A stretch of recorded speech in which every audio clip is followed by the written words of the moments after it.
Hey everyone, this is Carla R. Jenkins, and this is part two of my tax story. So, part one was about me going to a tax preparer and learning from the accountant that he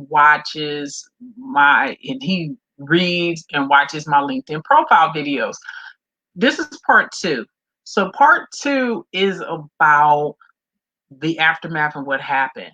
So I learned earlier today that my IRS tax form was rejected. And he later told me there's a possibility regarding the economic stimulus. I said, okay. So this morning I called the IRS phone number. It took me a full 45 minutes just to get in touch with them, but I had to because this is the first time that my tax return has ever been rejected. What I learned and was confirmed from uh, the customer service rep was that when you use the IRS tool to enter your economic stimulus information, they created a tax form with an adjusted gross income of $1. And they did that to process the form and to enter, like, if you got direct deposit and everything, just to get information on you. And so what I learned was that took place of my actual 2019 tax that I wanted to file.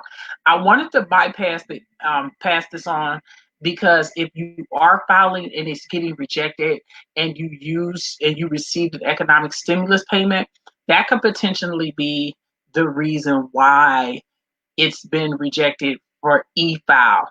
So I also learned from the customer service rep that they haven't ramped up fully their processing and service centers. He told me that if I were to mail my statement today, my tax return today, which is of this recording, is Wednesday, July the 8th, 2020, that it should be processed by August 1st because that's when they'll fully ramp up with people being back in the tax return processing centers to accept paper tax returns. He also said I should wait for my refund, if you do receive a refund, for another 6 to 8 weeks because of the backup. What most people don't know is during coronavirus, they shut down the tax processing centers because they're in cubicles most likely, and they were within 6 feet of each other, and it was a quarantine.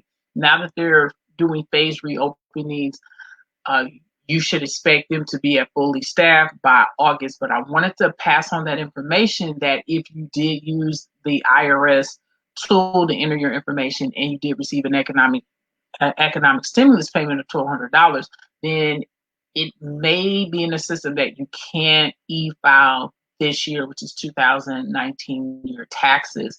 I just wanted to pass on the information of part two of my tax story. I will let you know what happens next, but I'm just very grateful that I received an answer. I received it before July 15th, and I'm able to pass on this information to you. So check me out. Check both part one and two stories out. If you're watching this, I'll drop the link here so you can see part one. But thanks for watching the video, and check out all my information at carlarjenkins.com.